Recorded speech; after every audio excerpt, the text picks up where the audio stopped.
India is the world's second largest potato producer, yet most of its potato economy remains informal, fragmented, and undervalued. One Gujarat based company is quietly attempting to change that. HyFarm, the agribusiness arm of HyFun Foods, has built an end to end supply chain from tissue culture laboratories to the menus of global fast food chains like McDonald's, KFC, Burger King across 50 countries, touching thousands of small farmers along the way. Now, stepping out as an independent company, HyFarm is changing targets that could reshape how India grows, processes, and exports potatoes and what it means for the farming communities that make it possible.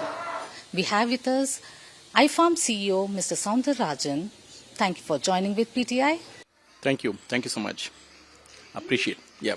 India produces 60 million tons of potatoes a year, second only to China. Yet, most of that economy is informal and invisible. Where does the real opportunity lie and where does HyFarm fit into it? That's a great question. Clearly, I see, as I mentioned in the Vision 2050 document, India will grow from 60 million metric tons to 125 million metric tons by the year 2050. So there are two critical areas which we see as growth. One is clearly on the table potato segment. Because of our own population and consumption, I think the consumption will be the greatest driver for us. But the major drive will happen in the processing industry and especially in the French fry industry. And when I see French fry industry, it is growing at the rate of around 20% year on year. And clearly we see that this will be a great growth trajectory going forward in Indian context. But when you compare with in HyFarm context, we are clearly geared up. Today we have established our presence in Gujarat, working with 7,000 farmers, producing 400,000 tons of potatoes through a kind of a assured buyback arrangement with the growers. And what we envisage by 2028, we would reach producing 1 million metric tons of potatoes. We will be reaching close to around 30,000 farmers in next 3 to 4 years. So that's the objective we have. As we look at scaling up our volumes, our capacities, we clearly see an opportunity to grow and focus in Gujarat in next couple of years. And then we would like to diversify and expand as we scale up in Madhya Pradesh and Uttar Pradesh going forward. So we have clear vision growing from 400,000 tons to 1 million metric tons is our goal, and we are all working towards that. Burger King, KFC, McDonald's, you supply some of the world's biggest fast food chains across 50 countries, including Japan, which you describe as the gold standard for quality. How did an Indian agribusiness get there and what does it take to hold that position? Interesting. So we start focusing our energies right from agriculture till the processing or till it reaches the consumer to his plate. To start talking about agriculture, I think this particular village where we are sitting today is also a globally certified village, globally certified agriculture, what we call it as global GAP. We got this certification last year in this particular village, and especially this farmer himself is a GAP certified farmer. What it means to us is that the way we use the right chemistries, greener chemistries, right dose of fertilizers, and what is the soil residue matter. I think the soil residue index is very important. Minimal soil residue index is very critical. So we start working from soil health and then the package of practices, what kind of chemicals used. I think we need to give more impetus to it.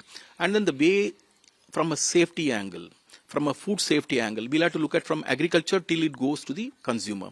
So these are certain practices which globally certified process which we adhere to very strictly, and we adhere to those norms. That makes us as world class in supplies, and today we have been able to cater more than 50 countries.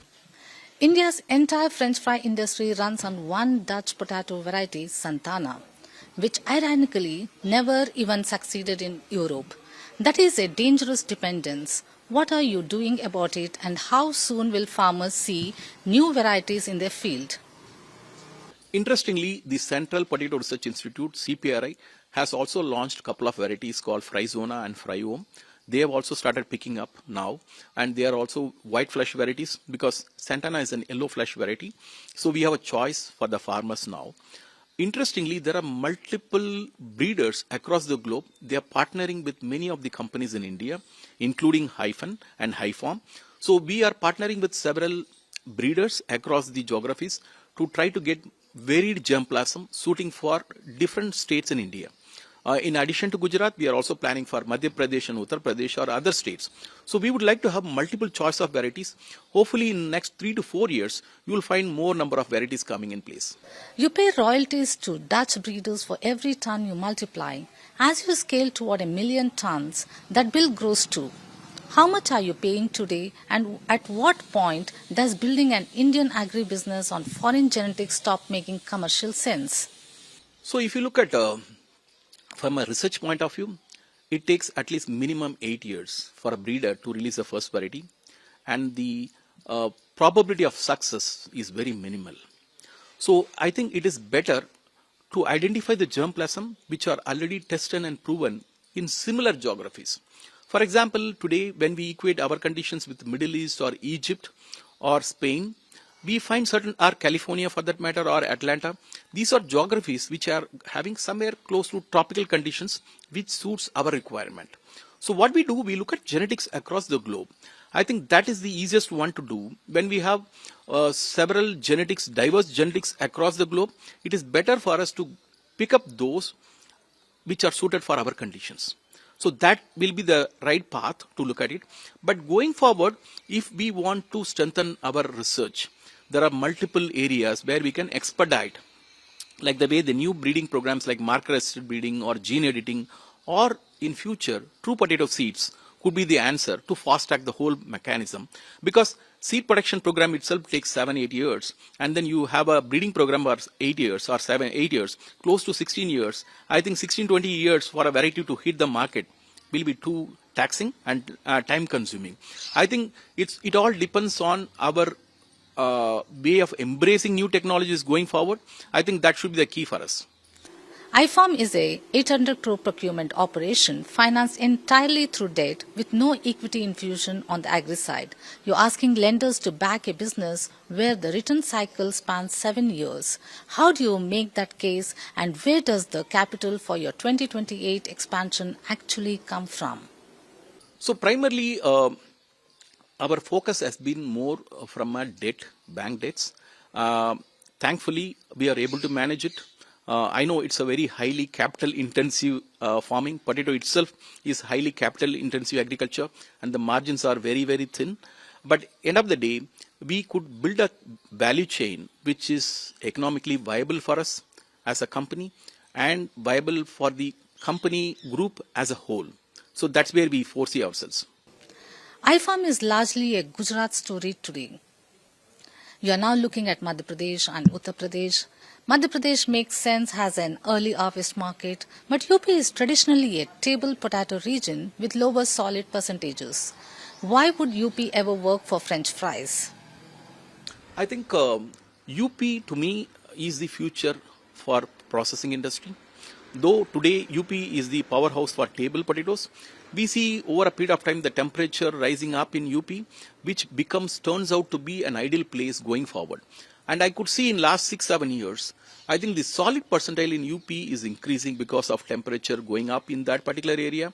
There are several studies from Climate AI and other organizations which tracks and forecasts for the next 6 decades. 6-decadal overview of how the climate pans out in these geographies. And we find that in that study, UP will emerge as one of the finest places to grow processing varieties. So today, if you look at UP has attained close to 19 to 20%, as against 17% 4 to 5 years back. So there's a change which I see it. So clearly we see UP in next 3 to 5 years will emerge as the next processing hub. So is HyFarm plan to expand its operations in NP and UP? Yes. So our plan is very clear. We would like to diversify in different geographies.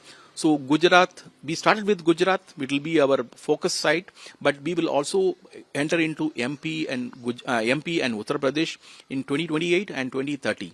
That's a plan which we have in mind. Hopefully it should happen. Today, HyFarm sells seeds almost entirely within your own group. Is there a future where you become a seed company for all of India's potato farmers? And if so, how do you handle the conflict of selling seeds to farmers you're also competing with for their crop? Okay.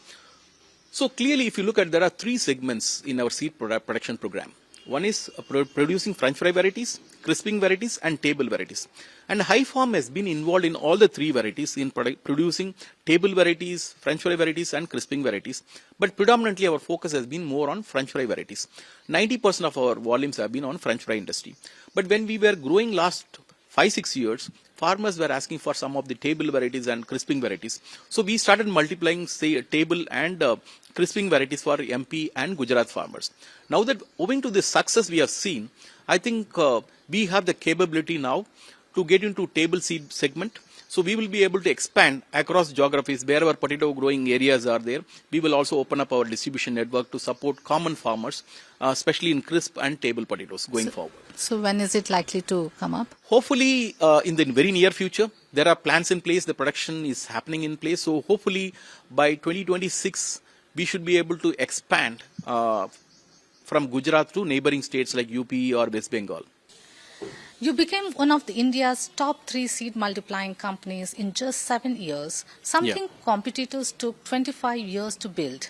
What gave you that edge, and why did you choose to build your own seed program rather than simply buying from ITC or Mahindra like everyone else does? Right. I think HyFarm has an unique seed to shelf model, which by nature we wanted to strengthen our back-end value chain.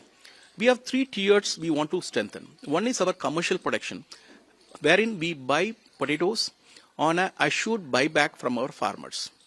The second tier is having our own seed multiplication program, which takes 5 years' time. And then the third tier is actually having our own mini tuber facility through aeroponics or coco peat. So we would like to go across in a phased manner. So in the first phase, we were able to accomplish and successfully demonstrate having a large-scale farmer kind of an association we have with the farmers. We've been able to demonstrate in last 10 years, working very closely with the farmers, reaching 400,000 metric tons.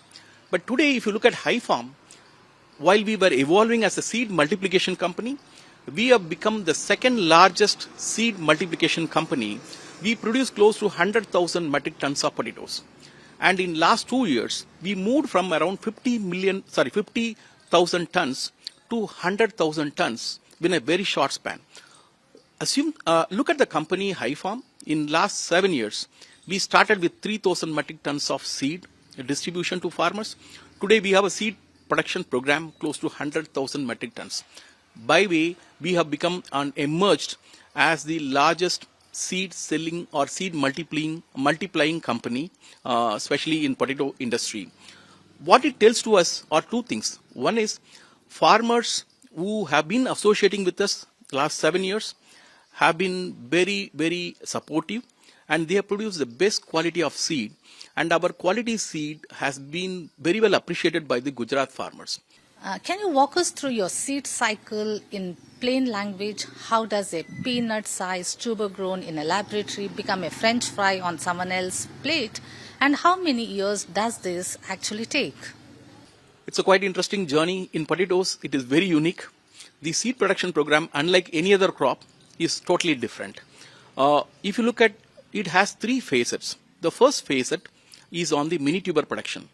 For a mini tuber production, you need to take at least 18 months period, roughly around 2 years, which means 2 years go in the mini tuber production program. Then comes the production which is put up in the corporate forms. It takes 1 full year to produce the seed which hits the soil for the first time. We multiply the seed in the corporate forms, wherein we actually go and then take land on lease with the farmers. Today we have around 500 acres of land on lease. We do our own corporate farms. Then the third phase is actually having a buyback arrangement with the farmer for seed multiplication. So it takes 2 more years. which means the seed production program itself takes 5 full years. After that, it reaches to a commercial grower on the 6th year. And from there onwards, we start supplies to our manufacturing units around the year. So it takes 6 to 7 years for a consumer to taste the first French fries. You retain 80% of your farmers season after season. What does a farmer's life actually look like before and after joining HyFarm, and what does your buyback arrangement promise them when potato prices collapse?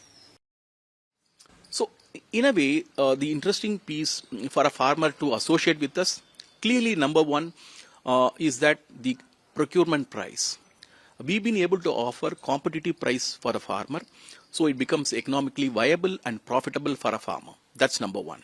Number two, in addition to price, we also have a bundle of services which we provide to a farmer in terms of having a digital connect with the farmer, in terms of crop advisory, the right fertilizer dose at the right time. So farmer has everything on his mobile app called Farmoji that delivers right from seed request till the harvest. He is being handheld and he will be taken care throughout the season. That's number one. Number two, we have a kind of an infrastructure setup wherein we have cold stores spread across Punjab, Haryana and UP, and especially for our produce here in Gujarat as well. We have different types of cold stores. For seed program, we have box cold stores and bag cold stores, which is traditional in nature. And if you look at the commercial crop, we have modern cold stores, which is of bulk cold stores. 40% of our inventory is stocked in bulk cold stores and 60% of the inventory is stocked in bag cold stores. In a way, we are able to provide the best of the services to the farmers in terms of access to different cold stores and logistic access nearby. So I think it's a bundle of services in terms of providing seed. I would say we charge only 50% of our seed cost in the beginning. The balance 50% is get adjusted with their produce. So the farmer gets a benefit in terms of enhancing his seed program. That is one. We also have a mini kit program where we source critical inputs in terms of pesticides, the greener chemistries, which was very important for us, so that the farmer is focused on getting or using the right pesticides, right fertilizer dose. So we try to consolidate and then share it with the farmer. We get it at a competitive price in the marketplace, and then we share it in the form of a mini kit program. So there is a kind of a setup where we also have all this new digital means where we connect with the farmers right from seed to harvest. We also have a mechanism of having field team. We have experts in this particular company. I would say we have specialists for seed. We have specialists for quality assurance. We have specialists for corporate farms, contract farms. So we have separate, I would say, verticals which really take care of the farmers. So we've been able to retain close to around 80-85% of the farmers last 7 years. That tells about the trust and credibility which we enjoy with the farmers. Why is Gujarat so well suited for French fry potatoes specifically? What does a crop need to produce a good French fry, and why can't you just grow it anywhere? That's a very interesting question. Gujarat has turned out to be the powerhouse of French fries in India. Primarily, number one is our farmers. I think the Gujarat farmers are entrepreneurial in nature. They are able to identify the right variety and produce the right quality of produce in the marketplace. For which, I think the variety plays a very crucial role. Gujarat conditions, the variety which we grow here is also a variety which is from a Dutch company called Stet. The variety name is Santana. So in Gujarat condition, the climatic conditions play a very important role. You need to have longer sunshine, day length period, which helps in producing the best solid percentiles. We expect a solid percentile close to around 22 to 24 percentile. That makes a real good French fry. That's number one. So agroecological conditions or the climatic conditions of Gujarat fits very well for French fry production. Number two, the variety which is chosen should be able to produce within or less than 100 days. Normally, if you look at other countries, it will take 140 to 170 days. But in Gujarat conditions, we are able to make it within a short span of less than 100 days. I think that is very crucial because while we harvest, the temperature during March goes up. It goes up more than 40 degrees. I think that is very critical for us to harvest in time. So the crop duration plays a very crucial role, less than 100 days. So agroclimatic conditions, the crop duration, and the farmers of Gujarat, they made it happen. You have invested in AI driven farm advisories and a training program called HyFarm Pathshala in rural Gujarat, where smartphone penetration is uneven. How many farmers are actually using these tools and have yield measurably improved, or is this still more narrative than reality? Interestingly, Gujarat, in the state of Gujarat, 80% of the farmers use smartphone. And in our program, when they are registered with us through an app called Farmoji, I think 100% of the farmers are using smartphones. And that is one of our basic requirement. Because we strongly believe to associate with the farmer on a day-to-day, I think the digital connect is the best reach. And we are glad to see in last 3 years, all our farmers, all our 7,000 farmers are able to register themselves and they do their interaction with us. It's a dialogue. It's a dialogue between the farmer and the company. So this discussion goes on varied front, right from soil health, crop advisory, right fertilizer dose, right amount of irrigation, and even harvest. So I think the digital connect is really, I would say the digital connect is much more stronger and it is strengthening our relationship with the farmers. India's potato processing industry has no unified industry body, no common voice on exports, quality standards, or policy. Given HyFarm's integrated position across the entire value chain, do you have an obligation to lead the efforts to build one? In fact, that is the area where we wanted to pursue. We've been discussing with our industry peers the benefits of launching Potato Processors Association of India. Something similar in many of the Western world, they have their own processors association. I think it is time for us, high time for us to launch this. We've been talking to industry peers on this area. Hopefully it should happen at some time, maybe this year or next year. That is there in the discussion, under discussion. And what are the benefits of having an association? So when we have the processor association, there are many benefits for the industry as well as to the farmers. Number one, today if you look at our industry, the French fry industry is predominantly export driven. There are a lot of challenges in terms of export process, number one, and we can also now make inroads into multiple countries. Today, as HyFarm is engaged in 50 plus countries, and there is enormous opportunity to reach around 100, 120 countries in next 3 to 5 years. So we need to conduct road shows, working closely with APIDA or from the export authorities. So that will give us an industry to really work together for keeping future and becoming more on a global competitiveness. That's one. Number two, there are certain globally certified programs which we can do as an industry together, right from seed certification process. Today in India, we have seed certification process in place, but in practice, it is not existing. So we need to really focus on making it happen. So globally certified seed program helps us to get the best globally certified produce as well. So those policies can be being supported. Also, there are certain tariff benefits or subsidy benefits where the industry can also seek from the government side. You can look at many countries have the backing from the government side, especially if you look at China in recent times, has the backing for all the processors to become more competitive, the kind of benefits they get in terms of tariff structures. I think those are certain benefits the industry can gain and which can be passed it over to the farmers as well. So I clearly see when there is a common areas, for example, being globally competitive, adhering or raising our standards again on a global platform so that we meet the standards across the globe. We will have more number of countries to export, and also there will be a lot of benefits to grow our own domestic market. That is very important for us in the long term, because when you look at from a domestic market point of view, we require a lot of support, a lot of investments to reach the consumer at the last mile. I think it requires a lot of cold store infrastructure facilities, which needs to be established every nook and corner of this country. I think these are certain benefits we can really come together, work together, and get those benefits, and that will be really helpful for the industry. From a peanut-sized tuber in a Gujarat laboratory to a French fry on a plate in Tokyo, HyFarm has built something genuinely unusual in Indian agribusiness. The next 5 years will reveal where the integrated model scales or whether varietal dependence, climate risk, or the weight on Dutch royalties test its limits. Thank you for joining with PTI. Thank you so much, Lakshmi. Thanks, PTA, for this opportunity.